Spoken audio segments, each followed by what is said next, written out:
Hello friends, stock market outlook for next week की इस video में आपका स्वागत है। और आज की चर्चा हम करेंगे बाज़ारों के बारे में कि सोमवार के लिए किस तरीके से बाज़ार लग रहे हैं। देखिएगा, सोमवार को बाज़ारों के बारे में अगर हम चर्चा करें तो देखिएगा, जब जैसे यूएस ने डिसीजंस लिए हैं टैरिफ से रिलेटेड, तो उसका असर जो है भारतीय बाज़ारों में देखने के लिए बृहस्पतिवार को तो नहीं मिला, लेकिन शुक्रवार को उसका असर देखने के लिए मिला। इस पूरी कहानी को समझते हैं कि ये गेम किस तरीके से चला। देखिएगा, बृहस्पतिवार को निफ्टी की एक्सपायरी थी और बड़े प्लेयर्स की पोजीशंस मंदी की थी नहीं, और ना उस एक्सपायरी की थी और ना आगे की एक्सपायरी की पोजीशन थी। तो सबसे पहले जो एक्सपायरी थी वो ठीक ठाक नहीं बढ़ गई निफ्टी की, और भारत के बाज़ारों में मंदी हुई नहीं, जबकि बाकी जो फ्यूचर्स थे, यूरोपियन मार्केट भी कमज़ोर थी और एशियन मार्केट भी कमज़ोर थी और यूएस के फ्यूचर्स भी डिस्काउंट पे थे। लेकिन फ्राइडे पैनिक जो है हमें देखने के लिए मिला और बाज़ार जो है 23,050 के नीचे के लेवल्स के नीचे आकर टिक गए। 22,904 पर बंद हुए।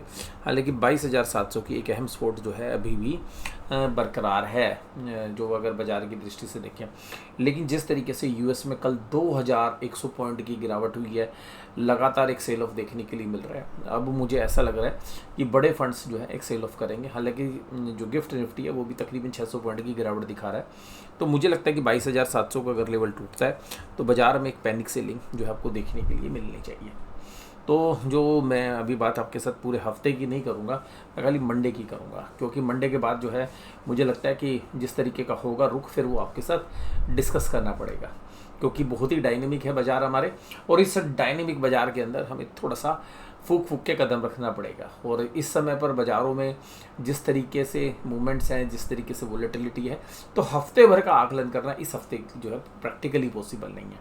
तो यहाँ पर हमें लगता है कि 22,700 के बाद शायद अगर बाज़ार नीचे ही खुलते हैं तो हमारे जो चार्ट पैटर्न्स हैं वो ये बता रहे हैं कि जो पिछले महीने के लोज हैं वहाँ तक बाज़ार के लिए प्रस्थान करना जो है मजबूरी हो जाएगा। तो यहाँ से तकरीबन 900 पॉइंट के आसपास का लेवल बनता है। तो ये हो सकता है कि आपको 22,500 के आसपास एक सपोर्ट मिले, जिस तरीके से इंटरनेशनल मार्केट में सेल ऑफ है, क्योंकि अब फॉरेन फंड्स की सेलिंग भी शुरू होगी।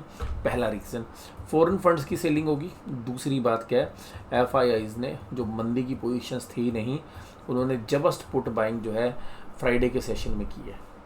और सीधी सी बात यह कि जो पुट बाइंग है वो कॉल बाइंग से ज़्यादा है। तो यहाँ पर जो एफआईज की जो पोजीशंस हैं वो जबरदस्त तरीके से बनी हुई है। एफआईज की मंदी की पोजीशंस बिल्कुल परफेक्ट बनी हुई है। हालांकि उन्होंने हेजिंग में कॉल बाइंग भी की है, लेकिन जो पुट बाइंग है वो कहीं न कॉल बाइंग के सामने तकरीबन 1.5 गुना, और जो नेट पोजीशन है वो भी काफ़ी जबरदस्त मंदी की है। उसके अलावा जो दूसरा आप देखेंगे तो जो निफ्टी है या बैंक निफ्टी के जो इंडेक्स हैं, बैंक निफ्टी ने देखिएगा पूरा रजिस्ट किया, बोला मैं नहीं जाऊँगा नीचे। और क्यों नहीं जाऊँगा नीचे, क्योंकि एचडीएफसी ने अच्छे जो डेटा थे वो प्रोविजनल डेटा क्वार्टरली बाज़ार को अच्छे लगे और एचडीएफसी बैंक को ऊपर लेके जाया गया। बट मुझे लगता है कि सोची समझी साजिश के तहत किया गया। एचडीएफसी बैंक को जब ऊपर लेके गए तो अल्टीमेटली बाज़ार जो है स्ट्रेंथ दिखा पाए, और वहाँ से पुट के जो प्रीमियम वो काफ़ी कम रहे, और रिटेलर्स ने दब के पुट बेची हैं। तो रिटेलर्स इस समय पर ऐसी परिस्थिति में है जहाँ पर कि उसने पुट सेलिंग में जबरदस्त पोजीशंस बना रखी है। और ऐसी परिस्थिति में अगर बाज़ार टूटते हैं तो स्पेशली बैंक निफ्टी में काफ़ी सेलिंग हुई है कल, तो वहाँ पर बाज़ार टूटने की बहुत अच्छी संभावना बनती है। वीकली पैटर्न भी आपको 22,000 के आसपास के दायरे दिखा रहा है। तो अल्टीमेटली कोई भी जिस तरीके का सेल ऑफ है, तो नियर बाई में जो सपोर्ट है वो पहली सपोर्ट 22,400 22,500 के आसपास बनती है। अगर वो होल्ड कर लेता है बाज़ार तो ठीक है, गुड एंड बाज़ार जो है गुड एंड वेल बोलेगा यहाँ पे, अगर यह भी होल्ड करता है। अगर 22,700 के नीचे ही नहीं जाता है बाज़ार तो बहुत ही बढ़िया है। अगर 22,700 भी नहीं तोड़ते, कुछ पॉजिटिव आ जाता है तो। और अगर ये 22,400 22,500 टूटता है तो अगला पड़ाव सीधा 22,000 का है। और अगर 22,000 होल्ड कर लेता है, जिसकी काफ़ी अच्छी प्रबल संभावना हमें लग रही है सोमवार के दिन तो, लेकिन अगर 22,000 बाज़ार नहीं होल्ड कर पाया तो आपको एक मेजर सेल ऑफ देखने के लिए मिलेगा। उसके बाद अगर मंथली कैंडल पर भी देखें तो मंथली कैंडल पे भी अब जो कैंडल है वो ग्रीन की तरफ चलती हुई नज़र आई है, लेकिन अभी महीना शुरुआत हुई है।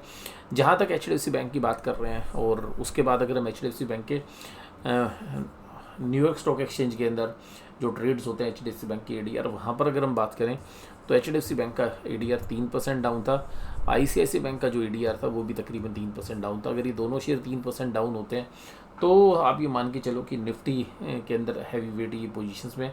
उसके बाद जो क्रूड ऑयल के प्राइस नीचे की तरफ आ गए हैं तो अल्टीमेटली रिलायंस का भी मार्जिन पर प्रेशर रहेगा, तो तीसरे शेयर में भी टेक्निकली आपको वीकनेस नज़र आएगी। चौथा, इन्फोसिस या TCS जैसे जो शेयर्स हैं वहाँ पर अभी जो है बाज़ार जो है चाहे तो सॉफ्टवेयर में US की वजह से देख लीजिएगा, या जो सर्विस इंडस्ट्री के अंदर ये IT कंपनीज है उनका देख लीजिएगा, AI वाले रिस्क जो है वो बढ़ते हुए नज़र आ रहे हैं। तो हालांकि मेरी इन्फोसिस के अंदर भी हमने पुट सेलिंग कर रखी है, यानी कि तेज़ी की पोजीशंस है, और TCS में भी हमारी हमने डिलीवरी ली है, तेज़ी की पोजीशन है, लेकिन फिर भी हमें इसमें भी मंदी की ही संकेत मिल रहे हैं। लेकिन रीज़न ये है कि क्योंकि इनमें 2-3 दिन सेलिंग हो चुकी है, तो हो सकता है कि IT में इतना डेंट ना पड़े, शायद वो प्राइस डिस्कवरी के आसपास पहुंच गए, लेकिन फिर भी हो सकता है 3-4% के आसपास की सेलिंग हो जाए, और 4.5% के आसपास जो है इन्फोसिस का भी जो EDR है वो डाउन था। तो अल्टीमेटली चारों तरफ जो है अफरा तफरी है, कोई इफ कोई बट नहीं है, और एडवांस डिक्लाइन रेशियो भी इसी तरीके से संकेत दे रही है। मेरा मानना ये है कि जो लीवरेज पोजीशंस हैं, लीवरेज पोजीशंस देखिएगा कहाँ पर हैं। लीवरेज पोजीशंस का मतलब है जिन्होंने उधारी लेके शेयर्स खरीद रखे हैं। दूसरी बात क्या है, जिन्होंने निफ्टी के अंदर फ्यूचर्स प्लस कर रखे हैं। उसके बाद चाहे वो निफ्टी के हैं चाहे बैंक निफ्टी के, जिसके बाद बाकी लोगों ने निफ्टी और बैंक निफ्टी के अंदर जो है कॉल्स खरीद रखी हैं। ये जो पोजीशंस हैं ये कल एक हायर रिस्क पे आ सकती हैं, इसके बहुत अच्छे चांसेस हैं, यानी कि मंडे को। और ये जो पोजीशंस हैं, जैसे कि आपने शेयर्स खरीद रखे हैं प्लेज लेके, तो बड़ा प्लेयर क्या होता है ऐसी मंदी के अंदर थोड़ा सा एक्सटेंड कर देता है मंदी को, दब के माल बेचता है, क्योंकि निचले लेवल पे जब सौदे कटेंगे तो मजबूरन जिन लोगों ने उधार पैसा ले रखा है, या जिनकी लीवरेज पोजीशंस हैं, या फ्यूचर की पोजीशंस हैं, या स्टॉक स्पेसिफिकली फ्यूचर्स की पोजीशंस हैं, वहाँ पर अच्छे भाव पर दोबारा से उनको शेयर मिल जाते हैं, और शेयर बाज़ार में ये दूसरे व्यक्ति का लॉस F&O ट्रेड में अपना प्रॉफिट होता है। तो बड़ा प्लेयर जो है इस तरीके की कोशिश करता हुआ नज़र आएगा, और मुझे लगता है कि बहुत ज़्यादा शेयर्स ऐसे हो सकते हैं जहाँ पे कि मार्जिन कॉल आए। और बाज़ार में जिस तरीके की पिछले 10 दिनों में निचले लेवल से एक बाइंग आई थी, और जिन लोगों ने नहीं खरीदा था, जिनका पैसा साइड में रखा था, वो पैसा भी अक्सर जो है बाज़ार में आ जाता है ऐसी गिरावट से पहले, तो वो पैसा भी आ चुका है। तो मुझे लगता है कि अगर अब इस बार सेल ऑफ आएगा तो बड़े प्लेयर अपनी मर्जी से जहाँ तक बाज़ार को गिराना चाहेंगे वहाँ तक बाज़ार को गिरा सकते हैं। इमीडिएट लेवल्स मैंने आपके साथ डिस्कस किए। निफ्टी बैंक में बहुत लोगों का मानना है कि भाई प्रोविजनल डेटा अच्छे आ रहे हैं, और तो निफ्टी बैंक में कुछ नहीं होने वाला है। लेकिन देखिएगा जब ग्लोबल सेल ऑफ होता है तो कुछ नहीं संभलता, सबको गिरना होता है। और देखिए अगर पूरी बाज़ार में सब चीज़ें सस्ती हो जाती है तो फिर एक सेक्टर नहीं बच पाता है, तो चाहे उसके अच्छे रिजल्ट भी क्यों ना आ रहे हो। तो मुझे लगता है कि निफ्टी बैंक भी शायद इस चपेट में आता हुआ नजर आए, और यहाँ से अब हमें लगता है कि निफ्टी बैंक भी जितनी तेज़ी से ऊपर गया था उसी स्पीड से शायद आपको नीचे आता हुआ भी नज़र आए। तो पहली जो सपोर्ट हमारे को नज़र आती है वो आती है 50,000 के आसपास। जिस तरीके का फॉल हुआ है तो हम सीधा जो 1500 पॉइंट का गैप डाउन के आसपास देख रहे हैं, तो 50-400 के आसपास हो सकता है कि आपको गैप डाउन मिले। 50,000 को अगर होल्ड कर लेता बाजार तो हमें लगता है कि 49,800 के बीच में कुछ काम हो सकता है। अगर इसी के बीच में हमें ज़्यादा उम्मीद है कि 50-400 से 49,800 के बीच में कहीं बाजार सेटल हो जाना चाहिए। लेकिन अगर वो सेटल नहीं होता, 49,800 के नीचे बाजार चले जाते हैं, तो फिर आप ये मान के चलिएगा कि जो 48,000 के आसपास के लेवल्स आपने देखे थे वो शायद आपको इसी हफ्ते देखने के लिए मिल जाए। उसके बाद देखिएगा वीकली कैंडल में भी 2-3 ग्रीन कैंडल वीकली बन चुकी है निफ्टी बैंक में, तो स्ट्रेंथ भी दिखा रहा है। तो ये भी इंडिकेट कर रहा है कि आपको नीचे आने के लिए बैंक निफ्टी भी तैयार होता हुआ नजर आएगा, क्योंकि रीज़न आपको ग्लोबल नज़र आ रहे हैं इस बार। और इसके बाद अगर हम बात करें कि भाई HDFC बैंक में स्ट्रेंथ तो दिखाई, लेकिन ऊपरी लेवल पर देखिएगा 1841 के लेवल पर बड़े प्लेयर्स ने क्या किया, वहाँ पे बाजार को रखा। बैंक निफ्टी मजबूत रहा, पुट के प्राइस कम हो गए, सबसे जब दब के पुट खरीदी गई हैं, अब वही जो माल खरीदा गया उसी को छोड़ना है इनको। तो जो पिछले 10 दिन में माल खरीदा है बड़े ऑपरेटर ने, उसको माल को वो धड़ाधड़ छोड़ेगा, तो वहाँ पर जो है पुट के जो बायर्स हैं वो तो पैसा कमाएंगे, लेकिन जिन्होंने भी तेज़ी कर रखी है वहाँ पर एक अच्छा नुकसान हो सकता है। FIs ने एक चीज़ और भी की है कि बहुत हैवी सेलिंग नहीं की है, तो दूसरी बात ये है कि DIs भी सेलर बन गए। तो ऐसी इस घटना के बाद DIs भी साइड लाइन में है, तो हो सकता है कि आपको इस हफ्ते के दौरान जब हफ्ते की शुरुआत हो तो एक बहुत ही कमज़ोर शुरुआत आपको देखने के लिए मिले। दूसरी बात ये है कि FIs ने जो इंडेक्स फ्यूचर्स हैं उसमें भी सेलिंग की है 2276 करोड़, और इवन 3700 करोड़ की सेलिंग स्टॉक फ्यूचर्स में भी। तो 2 दिन के जो डेटा है वो भी आपको बता रहे हैं कि क्लियरली मंदी बना रहे हैं। और जो पुट कॉल रेशियोज़ है निफ्टी में भी बैकफुट पर आ गई है, लेकिन निफ्टी बैंक में ज़्यादा पुट भी की हैं। तो मुझे लगता है कि जो डैमेज होगा वो निफ्टी बैंक में अब होगा। जो अभी तक जो स्ट्रेंथ दिखा रहा था शायद निफ्टी बैंक की पिटाई ज़्यादा हो, और हो सकता है कि रिलायंस भी साथ में हो। आईटी में तो देखिएगा इनहेरेंट कमजोरी बनी हुई है, क्योंकि पीछे से फंडामेंटल कमजोरी भी दिख रही है। तो बट ये लगता है कि बैंक निफ्टी स्टॉक्स ने कोई भी अभी तक करेक्शन दी नहीं है। तो बैंक निफ्टी स्टॉक या फाइनेंशियल स्टॉक्स, जो फाइनेंशियल निफ्टी के स्टॉक्स हैं वो भी स्ट्रेंथ दिखा रहे हैं। तो बहुत लोग कह रहे हैं ये तो सर डोमेस्टिक प्ले है।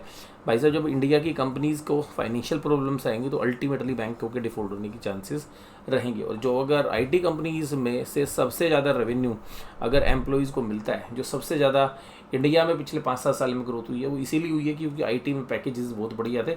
तो अगर आईटी कंपनीज़ के जो एम्प्लॉयज़ हैं उनको प्रॉब्लम होगी रीपेमेंट करने में, या वहाँ से नौकरियाँ छूटनी शुरू हो जाएंगी, क्योंकि अगर आईटी में जिस तरीके का डैमेज हो रहा है और आप ये मान के चलेंगे कि आईटी को ये काम नहीं मिलेगा, ग्रोथ के गाइडेंस देने की पोजीशंस में है नहीं, क्योंकि जो यूएस में जो कंपनियां काम कर रही हैं, जिनके लिए ये आईटी कंपनीज काम करती हैं, वो खुद का उनका भरोसा नहीं है कि कितनी ग्रोथ उनके बिजनेस में होगी, तो वो अपनी आईटी प्रोवाइडर से कंपनी को कैसे गाइडेंस दे सकती हैं। तो जब वहाँ से गाइडेंस नहीं आएगी तो इंडियन आईटी कंपनीज़ की भी गाइडेंस नहीं आएगी।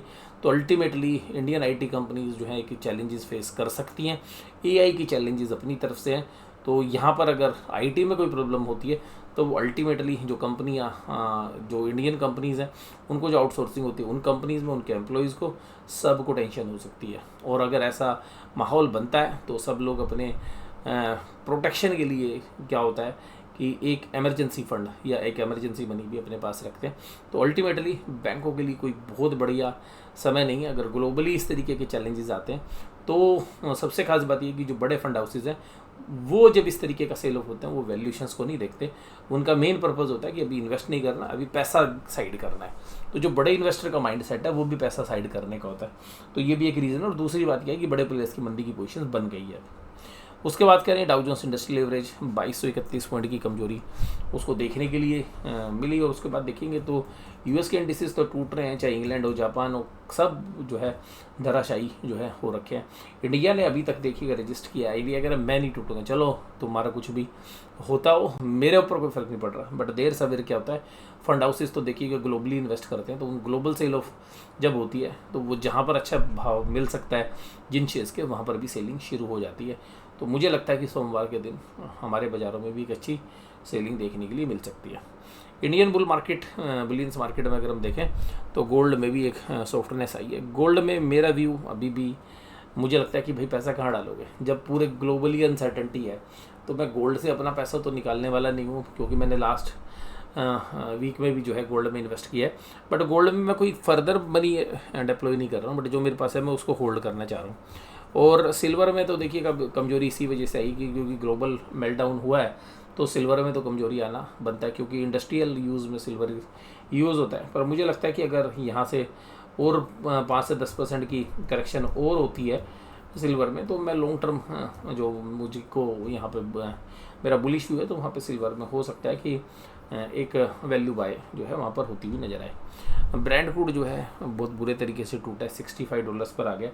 और मैं तो बस यही कहूँगा, क्योंकि मैं एक महानुभाव को सुन रहा था सोशल मीडिया पे, जो अक्सर टीवी चैनल पे आते हैं, उन्होंने एक ही बात कही थी कि जी निफ्टी में तो भयंकर तेज़ी है, लेकिन जो पीएसयू बैंक से उनमें भी बहुत अच्छी तेज़ी है।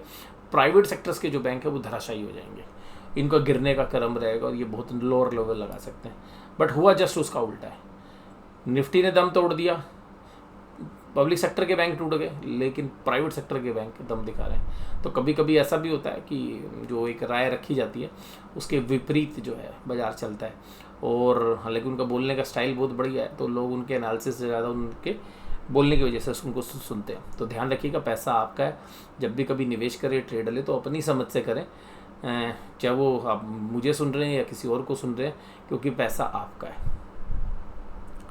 निफ्टी बैंक अगर हम बात करें तो निफ्टी के अंदर एक जबरदस्त अनवाइंडिंग हुई है पुट साइड में। ये भी क्लियर इंडिकेट कर रही है कि भाई पुट के जो पोजीशंस थे वो सब फंस गए, उन्होंने अपनी पोजीशन हटा दी। उधर कॉल में एक जबरदस्त राइटिंग हुई है, पुट राइटर नीचे की तरफ 22,700 पर है, क्योंकि वो एक टेक्निकल सपोर्ट एरिया, बट मुझे लगता है कि ये भी फंसती हुई नज़र आएंगी। और 22,500 के नीचे ही बाजार आपको सोमवार को दिखे।